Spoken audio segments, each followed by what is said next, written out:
Thank you for the very warm welcome. I wanted to say that I could stand here as a member of Congress with a 100% NARAL rating and talk about our efforts to end the global gag rule. I could stand here as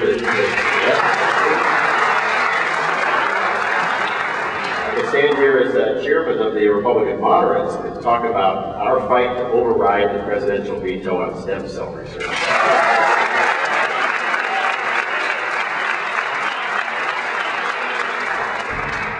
I can stand here as a member of the Appropriations Subcommittee on State Foreign Operations and talk to you about genocide in Darfur and our work to provide emergency funds for peacekeeping over and above what the President requested.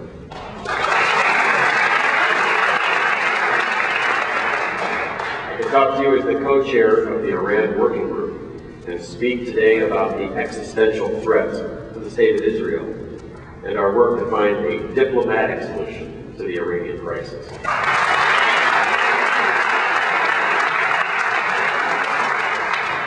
Yesterday, we commemorated Yom HaShoah, Holocaust Remembrance Day. And so what I want to do is talk about H.R. 1592, the Local Law Enforcement Hate Crimes Prevention Act of 2002. It is, I like to call it the Conyers-Kirk bill, because I think it gives valuable federal assistance to local law enforcement when they face a hate crime. This is a decision that I made to be such a strong backer of hate crimes legislation, not because of the hate crimes reported in my own Chicagoland area, 38 last year. Not because of the hate crimes that were reported in my own state of Illinois, 140 last year. It's because of an experience I had a decade ago in Kosovo and Bosnia. When you grow up in the nice suburbs above Chicago, you grow up in a place that's uniquely protected and very calm. And you have no idea, really no idea, about the darkest places of the human heart. It wasn't until, as a congressional staffer, I went to a city in Bosnia, and I met there the bishop of Banja Luka, who in 3 years of ethnic cleansing had seen his Catholic congregation go from 550,000 to 32,000 people. Many of whom had been killed by the Serb Orthodox authorities. He said to me, I have so many foreign delegations visiting me, and you all are very nice to me in these meetings, but you do absolutely nothing to help me. And I said to Bishop Comaris, give me one thing to do.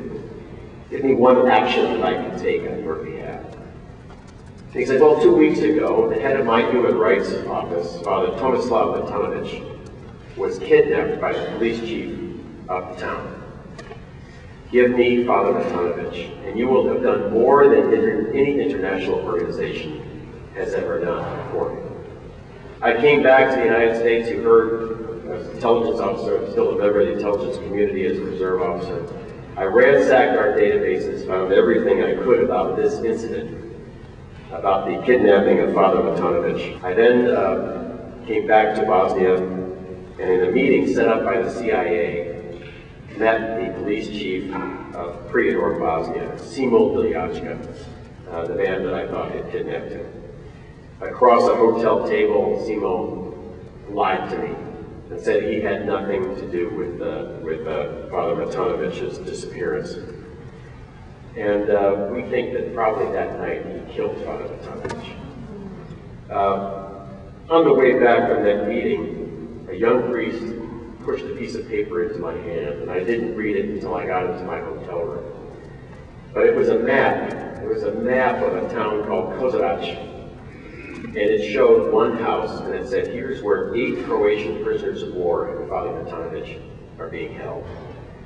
I thought, I cannot come all the way here just to hold one meeting with one mass murderer and give it up. There are NATO peacekeeping troops just down the road.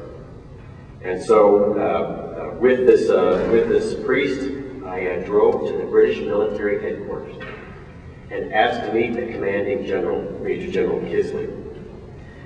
At that meeting, I gave him the map and I said, under the Bosnia Peace Accords, the private detention of people is illegal.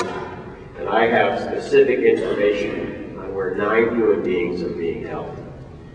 And to my amazement, if it had been the American military, they would have said, can't do it, planning, whatever. To my amazement, General Kisley said, right, let's mount up.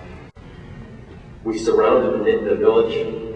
We waited until dawn. The British troops raided the house that I told them to hit.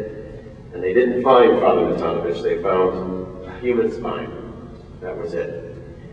On the way out of the village, though, the Czech peacekeeping troops caught Simo Biljachka with his Fiat 124 with machine guns in the back, illegal under the Bosnia Peace Accords. The head of the peacekeeping detachment said, you have to surrender those guns. And Simo chambered around and shot over the head of the peacekeepers, the first time a Serb had taken a hostile action against NATO peacekeepers.